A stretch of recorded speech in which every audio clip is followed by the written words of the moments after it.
Friends, आपके अपने YouTube channel study motion में आपका स्वागत है। फ्रेंड्स, आज है 10 जुलाई और 10 जुलाई 2020 को लेकर मैंने कुछ करंट अफेयर को रखा है। तो फ्रेंड्स, जैसा कि आप जानते हैं, प्रत्येक दिन एक सवाल पूछा जाता है लास्ट में, जिसका जवाब आपको कमेंट बॉक्स में देना होता है। तो फ्रेंड्स, कल के सवाल पे आते हैं। तो कल का सवाल कहता है, हाल ही में वार्षिक मछली उत्पादन में कौन सा राज्य शीर्ष पर रहा है? तो फ्रेंड्स, तमिलनाडु वार्षिक मछली उत्पादन में शीर्ष पर रहा है। फ्रेंड्स, आते हैं आज के पहले सवाल पे। तो उससे पहले अगर आप इस चैनल पर नए हैं तो प्लीज़ इस चैनल को सब्सक्राइब कर लें और बेल आइकन को प्रेस कर लें। फ्रेंड्स, आते हैं पहले सवाल पे। तो पहला सवाल कहता है कि अखिल भारतीय शिक्षा परिषद ने MCA पाठ्यक्रम की अवधि 3 साल से घटाकर कितने साल करने का निर्णय लिया है? तो फ्रेंड्स, MCA अब 2 साल में ही होगा। फ्रेंड्स, अखिल भारतीय तकनीकी शिक्षा परिषद ने हाल ही में घोषणा की है कि अब से master of computer application MCA 2 वर्ष का कार्यक्रम होगा। अब तक इस डिग्री पाठ्यक्रम की अवधि 3 साल की थी। फ्रेंड्स, अब आते हैं दूसरे नंबर के सवाल पे। दूसरा नंबर का सवाल कहता है कि ब्रिटेन भारत व्यापार परिषद किसको अपना नया समूह मुख्य कार्यकारी अधिकारी नियुक्त किया है? तो वो है जयंत कृष्णा जी। फ्रेंड्स, ब्रिटेन भारत व्यापार परिषद ने जयंत कृष्णा को अपना नया समूह मुख्य कार्यकारी अधिकारी नियुक्त किया है। इस पद पर नियुक्त होने वाले वह पहले भारतीय हैं और 3 अगस्त से अपना कार्यभार संभालेंगे। फ्रेंड्स, अब आते हैं तीसरे नंबर के क्वेश्चन पर। तो तीसरा नंबर का क्वेश्चन कहता है, हाल ही में किस राज्य सरकार ने डॉक्यूमेंट्री स्कैन करने के लिए सेल्फ स्कैन पोर्टल को लॉन्च किया है? तो फ्रेंड्स, वो है पश्चिम बंगाल।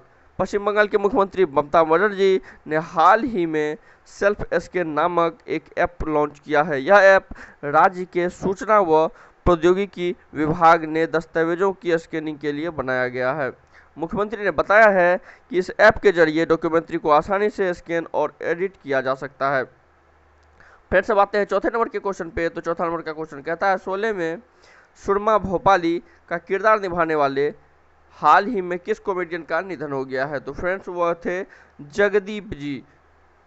शोले फिल्म जो था उसमें सुरमा भोपाली का किरदार निभाए थे जगदीप ने साल 1951 में फिल्म अफसाना से अपनी सिने यात्रा की शुरुआत की थी, जिनके जरिए दिग्गज फिल्म निर्माता BR चोपड़ा ने निर्देशन में कदम रखा था। जगदीप ने अभिनय की शुरुआत दिन में छोटे बड़े सभी तरह के किरदार अदा किए हैं। फ्रेंड्स, अब आते हैं 5वें नंबर के क्वेश्चन पे। तो 5वां नंबर का क्वेश्चन कहता है, हाल ही में किस राज्य सरकार ने नेकर सम्मान योजना की शुरुआत की है?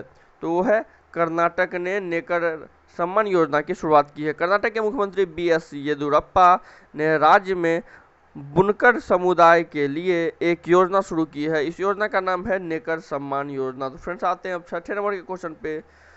तो हाल ही में किस राज्य के टाटा मेमोरियल सेंटर की एक टीम ने लार के नमूने में मौजूद RNA वायरस का पता लगाने के लिए रमन स्पेक्ट्रोस्कोपी का प्रयोग किया है? तो वो है मुंबई ने टाटा मेमोरियल सेंटर की एक टीम ने रमन स्पेक्ट्रोस्कोपी का प्रयोग किया है।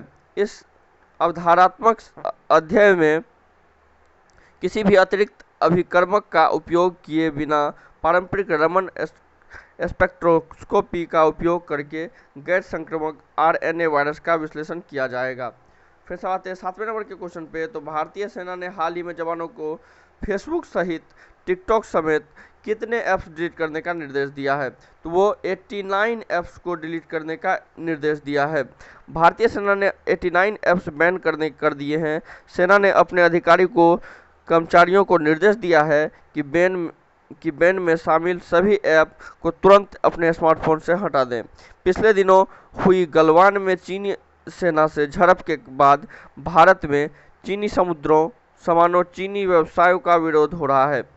इसके बाद सुरक्षा के लिहाजा से केंद्र सरकार ने टिकटॉक समेत कुल 59 चीनी ऐप को अपने यहाँ प्रतिबंध करने जैसा बड़ा कदम उठाया था। फ्रेंड्स, मैं बता दूं, इसमें एक भारतीय ऐप डेली हंट भी है, जिसको भारतीय सेना ने हटाने का निर्देश दिया है। आते हैं 8वें नंबर के क्वेश्चन पे। तो 8वां नंबर का क्वेश्चन कहता है केंद्र सरकार ने हाल ही में कितने लाख रुपए का कृषि अवसंरचना कोष स्थापित करने की मंजूरी दे दी है। तो वो 1 लाख करोड़ रुपए है। सरकार ने हाल ही में 1 लाख करोड़ रुपए का कृषि अवसंरचना कोष स्थापित करने की मंजूरी दी है। इस कोष की स्थापना उद्यमी, स्टार्टअप, कृषि प्रौद्योगिकी उद्यमों और किसान समूहों को कृषि क्षेत्र में बुनियादी ढांचा सुविधा और माल के रखरखाव की स्थापना हेतु वित्तीय समर्थन देने के वास्ते किया जाएगा। फ्रेंड्स अब आते हैं अगले नंबर के क्वेश्चन पे। तो केंद्र सरकार ने हाल ही में सार्वजनिक क्षेत्र की 3 साधारण बीमा कंपनियों के पूंजी आधार को मजबूत करने के लिए उन्हें अधिक स्थिर बनाने हेतु उसमें कितने करोड़ रुपए की पूंजी डालने की घोषणा दे दी है। तो वो है 12,450 करोड़ रुपए की। कैबिनेट ने सार्वजनिक क्षेत्र के 3 जनरल इंश्योरेंस कंपनियां oriental insurance company limited, national insurance company limited, United Indian insurance company limited को 12,450 करोड़ रुपए की पूंजीगत निवेश की मंजूरी दे दी है। फ्रेंड्स अब आते हैं अगले नंबर के और लास्ट नंबर के क्वेश्चन पे। तो भारत के 66वें शतरंज ग्रैंड मास्टर निम्न में से कौन बने हैं। तो वो है जी आकाश जी। फ्रेंड्स तमिलनाडु के जी आकाश देश के 66वें शतरंज ग्रैंड मास्टर बन गए हैं। चेन्नई के इस खिलाड़ी का FIDE रेटिंग 2495 है। चेन्नई के इस खिलाड़ी के पूर्व राष्ट्रीय चैंपियन के विश्वेश्वरन से प्रशिक्षण लिया है। फ्रेंड्स अब आते हैं आज के सवाल पे। जैसा कि आप जानते हैं इसका उत्तर आप कमेंट बॉक्स में देना है। फ्रेंड्स आज का सवाल है हाल ही में किस देश में भारत ने संस्कृति विद्यालय का निर्माण किया है। तो ऑप्शन है आपका नेपाल, श्रीलंका, जापान और रूस। फ्रेंड्स आपको इसका आंसर कमेंट बॉक्स में देना है।